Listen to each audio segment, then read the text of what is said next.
Olá, meus amores, tudo bem com vocês?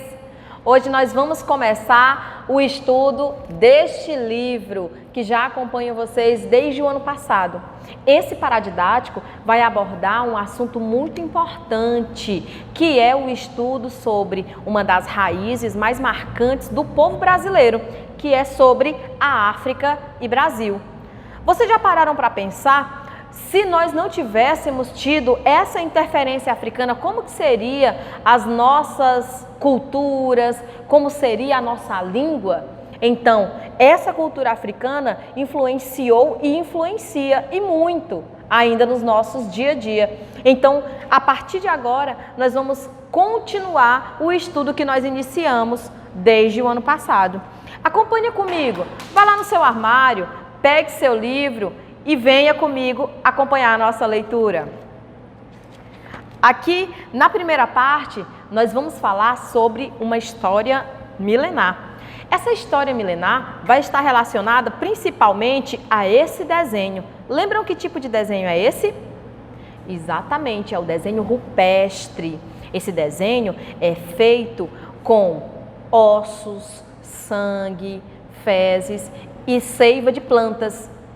Os homens dessa época, chamados hominídeos, eles tinham esse tipo de material para ajudar a marcar geralmente as pedras, rochas, interiores de cavernas, para poder mostrar como era o seu dia a dia. E olha que crença interessante que eles tinham.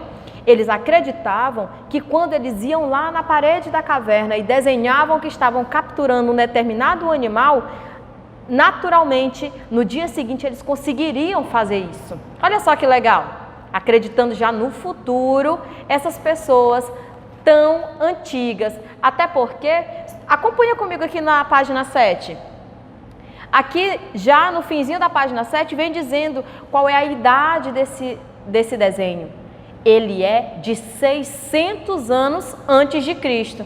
Nossa, tia, mas tem tanto tempo assim? Tem, e eles continuam assim, bem conservados. Até porque existe um profissional que ajuda na conservação desse tipo de arte, porque isso sim é uma arte, uma das primeiras artes do ser humano. O nome desse profissional é o arqueólogo. É ele quem descobre onde tem cada um desses desenhos. É esse profissional quem vai descobrir e quem vai identificar todos os restos de animais, restos de plantas que são fossilizados e guardados pela mãe natureza durante tanto tempo. Então, o arqueólogo é esse profissional que ajuda a manter a história, de certa forma, bem viva. Passemos a página. Na página seguinte, nós vamos ver todo esse trajeto feito pelos primeiros homens. Então, eles saíram do continente africano, como vocês podem ver, e conseguiram se espalhar por toda a Ásia, Oceania, América do Norte e a América do Sul.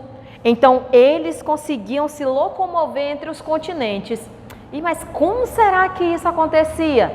Se hoje eu sei que existe uma diferença entre um continente e outro, que eu só posso atravessar de avião. Como é que eles faziam naquela época?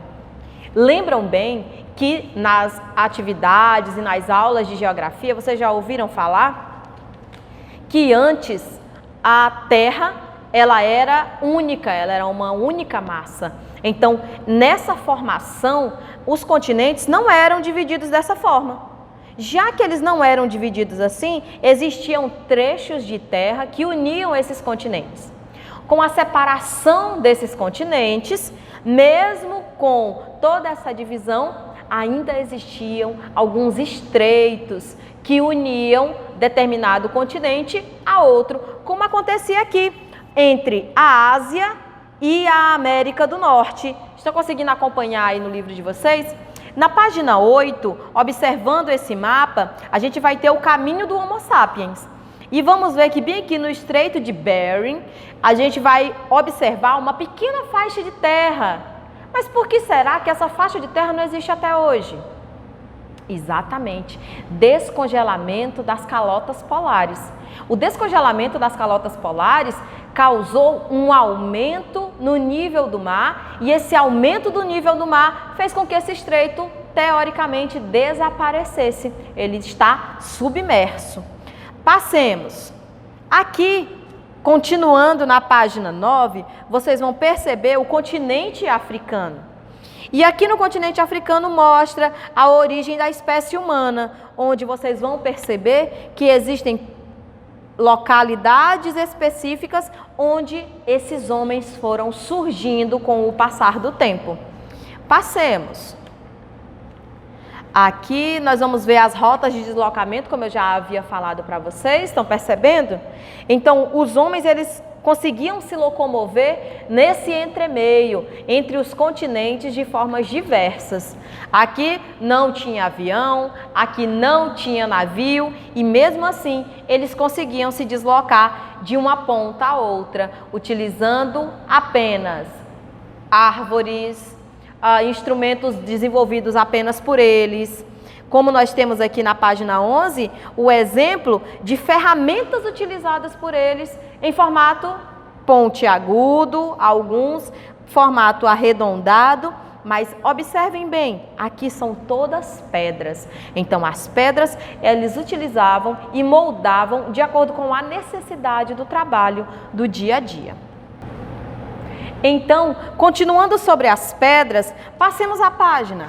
Na página seguinte, eles vão falar mais uma vez sobre esse formato, o qual eles deixavam as pedras para que elas ajudassem a eles a trabalhar no seu dia a dia. Olha que pessoas inteligentes já, mesmo sem tecnologia nenhuma, eles já pensavam que é mais fácil cortar o couro de um animal com algo pontiagudo. É mais fácil amassar uma castanha com algo arredondado. Muito inteligente da parte deles, correto? Observem aqui, nós temos 3 imagens, que são ferramentas de pedras que datam de 50.000 anos a 100.000 anos antes de Cristo. Olha só a inteligência deles, tá? Aqui na outra página, nós vamos ter ferramentas de 400.000 a 800.000 anos antes de Cristo. E mais uma vez nos deparamos com desenhos rupestres. Por que nós estamos estudando tanto desenho rupestre? Porque é a partir dele que nós conseguimos entender boa parte da história desses homens da idade das cavernas, esses homens antigos que não tinham muita tecnologia nem próximo do que nós temos hoje, né, gente? Porque hoje eu consigo me comunicar em questão de segundos com alguém que está do outro lado do continente, do outro lado do mundo. Então, aqui, como eles não tinham toda essa tecnologia, eles tinham realmente que usar bastante do trabalho braçal deles. Assim como, com o passar do tempo, observem aqui na página 15, a construção e o descobrimento do barro para produzir cerâmicas. Antes, eles não tinham todo esse conhecimento. Por exemplo, eles não sabiam que para poder colher determinado fruto, ficaria mais fácil se eles tivessem onde colocar todos esses frutos. Olha só, já pensou você precisar comer uma manga? Você quer comer uma manga? E aí você vai lá, arranca uma manga, desce da mangueira, come a manga. Aí, quero outra manga. Você volta lá, arranca outra manga, desce da mangueira, come a manga.